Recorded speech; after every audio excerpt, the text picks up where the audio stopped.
നാൾ കഴിഞ്ഞ് മനുഷ്യപുത്രൻ മനുഷ്യരുടെ കയ്യിൽ ഏൽപ്പിക്കപ്പെടും.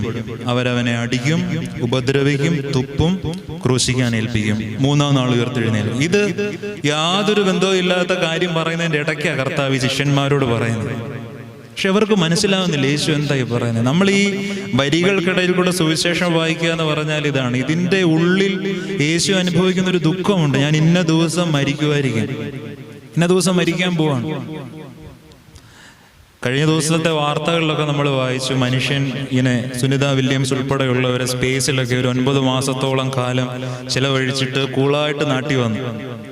നമ്മളൊക്കെ അത്രത്തോളം വളർന്നു. പക്ഷേ മരണമെന്ന യാഥാർത്ഥ്യത്തിൻ്റെ മുമ്പിൽ നമ്മളെല്ലാം നിസ്സഹായരാണ്. എന്ന് മരിക്കുമെന്ന് ചോദിച്ചാൽ പറയാനൊരു നാളോ തീയതിയോ നമുക്കറിയില്ല. സങ്കീർത്തനൊക്കെ എത്ര മനോഹരമായിട്ട് പ്രാർത്ഥനയാണ്, കർത്താവേ എൻ്റെ ആയുസിൻ്റെ നാൾ എത്രയാണെന്ന് എന്നെ ഒന്ന് പഠിപ്പിക്കണമേ, ഒന്ന് പറഞ്ഞു തരണേ.